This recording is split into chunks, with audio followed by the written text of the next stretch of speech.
Hast du dich auch schon mal gefragt, warum du so viel Geld für einen Dyson ausgegeben hast und der jetzt trotzdem nicht tut, was er eigentlich soll? Der Grund dafür ist einfach. Auch so ein teurer Staubsauger will natürlich gepflegt werden. Und wenn du das tust, dann hast du nicht nur viel länger Freude an deinem Dyson, sondern er wird dir auch dauerhaft mit voller Leistung zur Seite stehen. Fangen wir an. Wie oft muss der Filter neu gekauft werden? Das ist das Tolle an einem Dyson, fast nie. Aber reinigen solltest du ihn definitiv. Der Neukauf ist nur notwendig, wenn dein Filter sichtlich beschädigt ist oder gar nicht mehr zu reinigen geht, was halt eigentlich nie passiert. Wie reinigt man den Filter? Schraub den Filter ganz einfach vorn vom Gehäuse ab und spül ihn gründlich unter Wasser aus. Dabei hältst du ihn, so wie im Video zu sehen, mit der Textilseite nach unten. Das verhindert, dass der Staub noch tiefer in den HEPA-Filter gespült wird. Ein stärkerer Wasserstrahl kann hier echt hilfreich sein. Wir beginnen dann unten beim Textilfilter und arbeiten uns hoch zum HEPA-Filter. Mach das sowohl von außen sowie auch von innen und lasse den Filter danach mindestens 24 Stunden trocknen, denn feucht bzw. nass kann er deinem Dyson schaden. Im Winter den Filter am besten einfach mal auf die Heizung legen. Nicht selten hört oder spürt man danach bereits einen deutlichen Unterschied. Wie oft muss ich den Filter reinigen? Meist hört man es direkt, wenn der Filter dicht ist. Dein Dyson macht dann plötzlich ein ganz anderes Geräusch als sonst.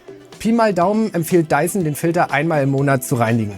Das hängt natürlich von Wohnungsgröße und Menge des eingesaugten Staubs und der Laufzeit ab und kann auch natürlich seltener ausfallen. Wie reinige ich die Bodendüsen bzw. die Walzen? Los geht's erstmal mit der Torque Drive Bodendüse. Zum Glück lassen sich die Bodendüsen sogar ohne Werkzeug super easy auseinandernehmen und reinigen. Alles, was du brauchst, ist eine Münze. Seitlich schraubst du damit dann das Gehäuse auf und kannst die Walze dann herausziehen. Aber Achtung, in den Bodendüsen sind Elektromotore verbaut, die die Walzen antreiben. Daher ist ein Ausspülen unter Wasser ein absolutes No-Go. Groben Schmutz kannst du auspusten oder absaugen. Sollten sich Haare um ein Bauteil gewickelt haben, entferne die vollständig. Das gilt nicht nur für die Walzen, sondern auch für die Bauteile in der Bodendüse. Unter Umständen kannst du hier auch eine Messerspitze oder noch besser eine Pinzette nehmen, um besser an die Haare zu gelangen. Schau genau hin, ob du alle Haare erwischt hast. Für den Rest kannst du einfach einen feuchten Lappen mit etwas Putzmittel zum Auswischen benutzen. Benutze am besten keine aggressiven Reiniger. Auch die seitliche Kappe kann übrigens abgenommen und der Staub darunter entfernt werden. Bei der Softwalze für Hartböden sieht das Ganze etwas anders aus. Auch hier benötigt man eine kleine Münze und schraubt die Düse aber auf der Unterseite dann auf. Jetzt kann man das seitliche Teil hochklappen und dann sowohl die Walze als auch das hintere Rad entnehmen. Die abgenommene Walze kann man falls nötig sogar unter fließend Wasser mit Seife auswaschen. Die muss dann aber auch vor der Montage sowohl von innen als auch von außen wieder komplett getrocknet sein. Auch die unterstützende Rolle kann man unter Wasser auswaschen. Alle möglichen Haare, die sich um die Bauteile gewickelt haben, können auch hier mit einer Messerspitze oder einer Pinzette entfernt werden. Etwas ungünstig bei der Softwalze ist das Gehäuse zu reinigen, da manche Stellen teilweise schwer zugänglich sind. Mit einem spitzen Gegenstand, zum Beispiel einem Zahnstocher, kannst du die Stellen dann vorsichtig auskratzen. Der Rest kann jetzt auch hier mit einem feuchten Lappen und etwas Reinigungsmittel abgewischt werden. Übrigens guckst du gerade Tech Inspector und wenn dir das Tutorial hilft und du mich bei der Erstellung weiterer solcher Videos unterstützen magst, dann drück jetzt den Like- und Abonnieren-Button. Dafür schon mal ein dickes Dankeschön. So, genug Werbung und jetzt geht's gleich weiter. Wie wird der Staubbehälter korrekt gereinigt? Den Staubbehälter kann man nicht nur nach vorne hin entleeren, sondern tatsächlich komplett vom Bedienteil und dem Motor abnehmen und dann auswischen. Halte den Behälter über deinen Mülleimer. Jetzt ziehst du den roten Hebel nach vorn und schiebst den Staubbehälter bis zum Anschlag nach. Dann öffnet sich die Klappe und du kannst erstmal den kompletten Behälter leeren.